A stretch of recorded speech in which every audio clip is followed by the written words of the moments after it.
Hello, this is Katie. Welcome back to my channel. I wanted to show you guys the swatches of the Winsor & Newton Professional palette that I got off of Etsy. I will link, well, I'll link the shop down below only because this isn't there anymore. I might have got the last one or the only one, I'm not sure. But I chose to buy Winsor & Newton Professional paints like this as opposed to tubes of them, or a pan, which is maybe slightly more expensive anyway, because this was a little bit cheaper. It was around $40 or so.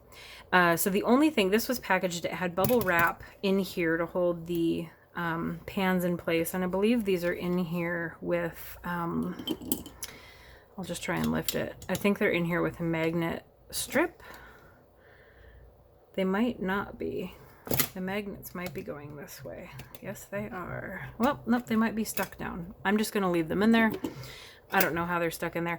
The only thing is that the white came a little out of its thing. So the white is loose. These are quarter pans as opposed to half pans. They're even shorter. And that's why it's a little bit cheaper. So I think it's a good way to try and test out some colors. I've got all the colors here. I'm going to be using my size 8 Wonder Forest round. I will also link these down below if you haven't seen my review video, one video ago, I think. You should go watch that.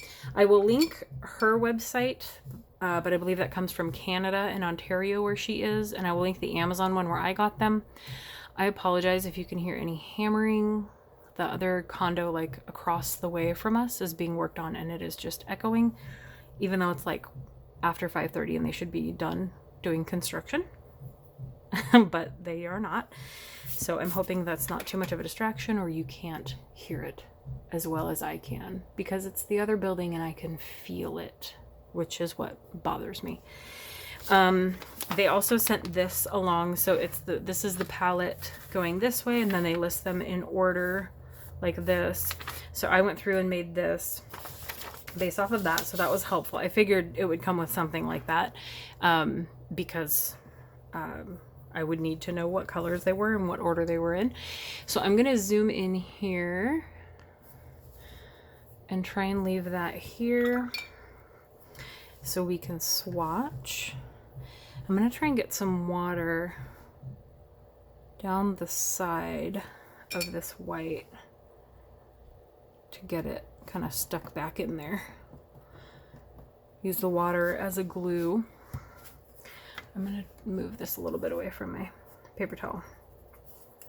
So I had, when I was doing my review, this is probably bad for white, but I was doing my review with pink paint, and so I think my brush may have a little tinge of pink in it. So if you can see that in there, that's from my review. So that is the Chinese white. This set does have a white and a black. The very last one is black down here.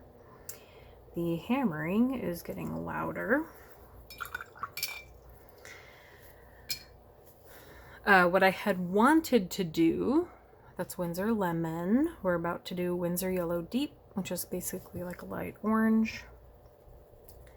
Beautiful. What I wanted to do was buy tubes of Winsor & Newton Professionals and kind of build my own collection and or palette of about this many. This is Indian Yellow, a little orangier. But that was going to get expensive, even if I wanted to do it slowly with like one tube and one Michael's coupon per day. I could have, but that would have been kind of silly. This is Windsor Orange.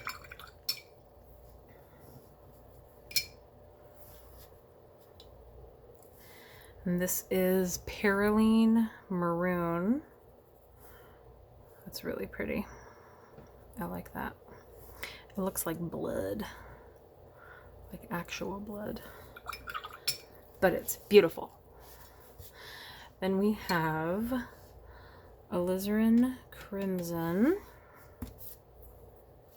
which, since doing more watercolor and learning paint names, I was watching Bob Ross for the first time since starting painting in 2020. And he said things like Alizarin Crimson, because paint colors are the same, whether you're working in oils, watercolor, whatever. And he said that, and I was like, I know what that means. So that was fun. And other color names as well, but that one stood out to me. That was Windsor Red. I actually have that in a tube. This is Permanent Magenta, which to me is more purple, but that's okay. We have Opera Rose, and I feel like I'm gonna like this one because Opera Rose is almost always too bright. And I feel like this one is a little muted. Not as bright as the Opera Roses that I have seen or that I have in other sets. This is Windsor Violet. This might be a tad dark. Let me dab off some of that so you can actually see the color. And it's bleeding in to my rose. That's pretty. We have French Ultramarine. I'd say this is a pretty good palette. I don't know enough. I was just gonna build a palette based off of what Emma LaFave had in hers, but she even, like, in the palette she uses all the time, it's Winsor Newton Professional Tubes, which she said people had actually sent her, so that's really cool. But there's a couple colors in her palette, which now that makes more sense. A couple colors in her palette she doesn't actually use. So when she listed them in her post, she put the list of colors. She put, I never use this and I never use this next to a couple of them. But when I then watched a video explaining that she had been given them. Now I understand why. It's just she didn't actually like curate the entire palette herself, but she uses most of them. This one seems to possibly have some maybe white mixed in. It's a little creamy. That's Manganese Blue Hue, Cerulean Blue. Fun fact, Cerulean, which I think when I was little I called Cerulean. Cerulean Blue has been my favorite blue forever. And I still stand by that. I think I love teal, but I think Cerulean Blue will always be kind of like my go-to favorite. We have Hooker's Green. That was Cobalt Blue Deep. And then, oops, I'm already mixing in this palette. I need to be more careful. Olive Green. That's a great olive green. I hope I actually paint very nice things with these nice paints. Oxide of Chromium is one I have never heard. It is another green. I realize my palette is off camera. This almost appears to have something in it as well, like a white. It's kind of creamy. I like it. It's very like, it's kind of like army green, but to me, looking at it in the light, it's a lot lighter than I'm seeing on my screen. Hopefully you can see that okay. I want to get this green that bled into my Opera Rose out of my Opera Rose. Or maybe it's purple. I don't know what bled into it, but it was dark. Okay. I like that these are a lot flowier than like the Princeton Snap brushes, for example, because you can just shake. You don't have to mush it along the bottom of your jar. You can shake the paint out of it because they're a little looser. I'm also splotching paint everywhere. This one here, Windsor Green yellow shade. So it's got some yellow in there. Just want to add a little bit more. That one's really pretty. We've got raw sienna. I love raw sienna. It is gorgeous.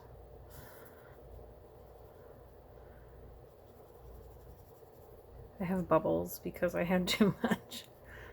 Too much paint, too much water. I can't pop them. Then we have burnt umber.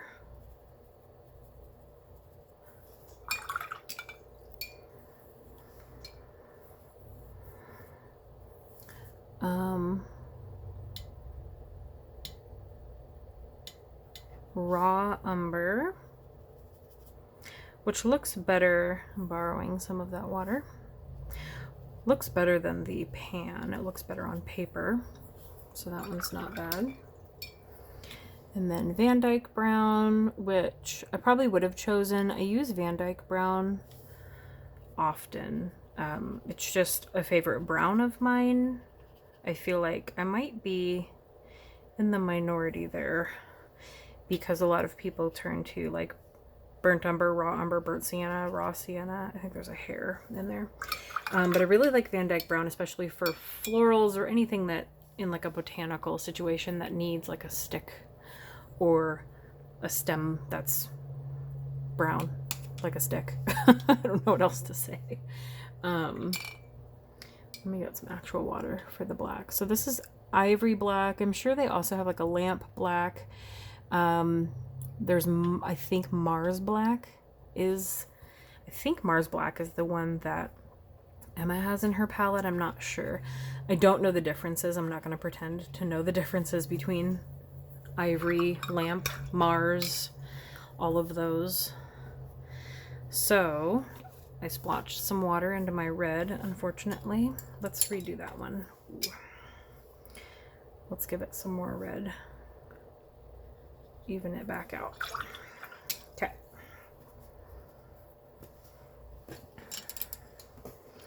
So this is our swatch. I'm going to zoom out. This is the palette again. I got some water all over it. Again, I'll just get some water down into, this one was wiggling around a bit. That one was wiggling around a bit. It's going to happen. I don't think that these were sitting for that long, even if they were. That's what watercolor is for, so you can reconstitute it. So very happy with the colors. I just usually try and go through the rainbow: red, orange, yellow, green, blue, purple. Enough for me. I've got a white and a black if I need it. Lots of different greens and blues, which is good. A lot of red options. So that is the palette. I'll link the shop, the Etsy shop down below. They might have another one similar to it. At some point I might make a small, like a card version to go in here. That's what I did with my fall palette. If you didn't watch me putting together my fall palette in that video, it was like an hour long. So if you didn't, I don't blame you. But I did a video putting this together. I was actually choosing colors with you the whole time. That's why it was so long. So I'll probably create something like this for this guy that just fits right in there. And these have, I think, dried up a little bit. I think they're still goopy. So maybe one day they'll dry, but that was really fun to put together. And so I just keep that in the lid. And yeah, so I'll probably do the same, but I'll keep this for reference and just so it was easier for you guys to see. So yeah, that's it for that palette that I got. Again, I'll link these brushes down below, her website and the Amazon link as well, and also the shop where I got this palette from, even though this palette is not in stock. I apologize.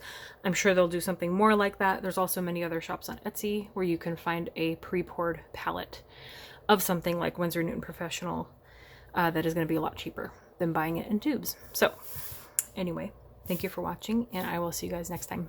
Bye.